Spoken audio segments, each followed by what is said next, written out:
Welcome to ISE's ETF and Index Weekly Outlook, a weekly outlook on ETFs and ISE's indexes, hosted by Patrick Ceresna, the Chief Derivative Market Strategist at OptionSource.net.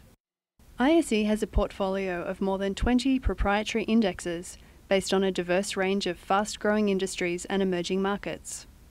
Our team of indexing experts is dedicated to creating these innovative indexes and partnering with issuers to launch unique investment vehicles.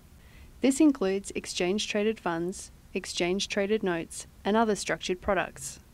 ISE continually enhances its trading platform and develops new index products to provide investors with the best marketplace and investment tools to trade smarter.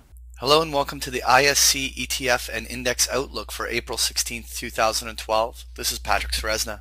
As always, we start off with a chart of the S&P 500 using that SPDR exchange traded fund symbol SPY, and we were identifying over the last couple of weeks this trend line that comes along all the bottoms that were placed in over the last rally. Really, at this stage, we were suggesting last week that any break of that level would open the window for a corrective pattern that would correct down towards the two lower focal points. We continue to believe that this is going to be a correction and not a crash, and that it will lead to a buying opportunity, but it is likely not over yet. It is natural for market corrections to last even 2 to 3 weeks in duration and correct at least 5%.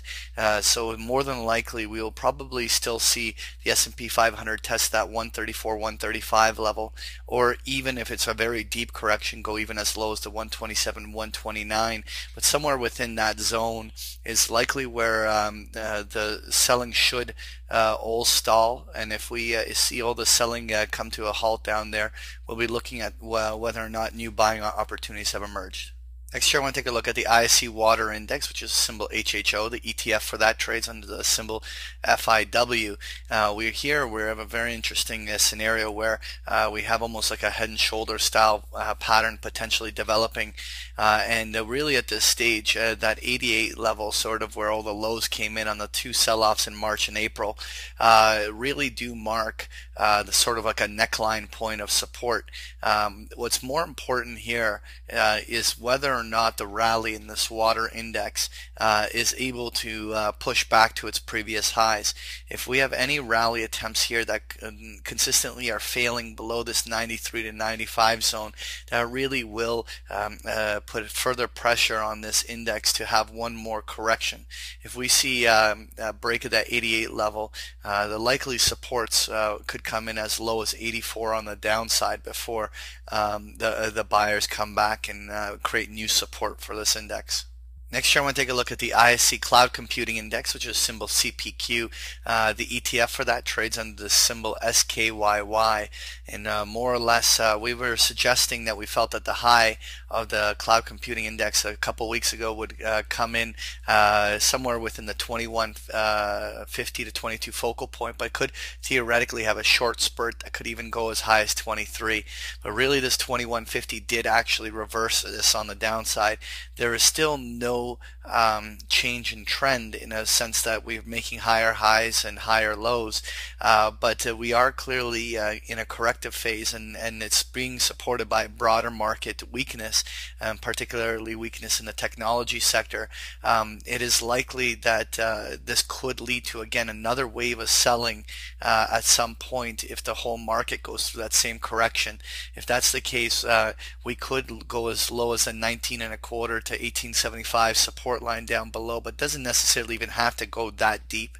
But we are looking for further correcting before this index becomes a buying opportunity.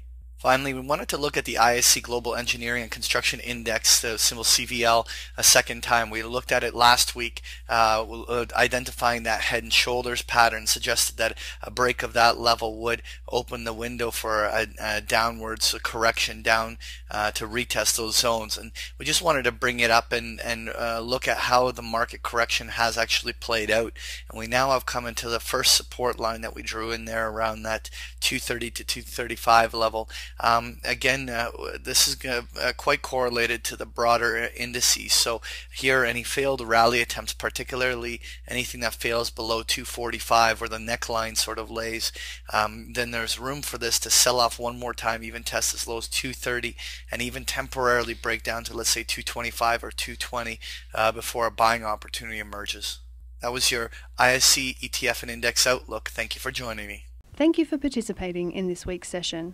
Please join us again next week. For more information about Patrick Ceresna and to sign up for free ETF and index trade alerts, visit www.optionsource.net. To learn more about ISE's indexes and ETFs, visit us at www.ise.com/ETF.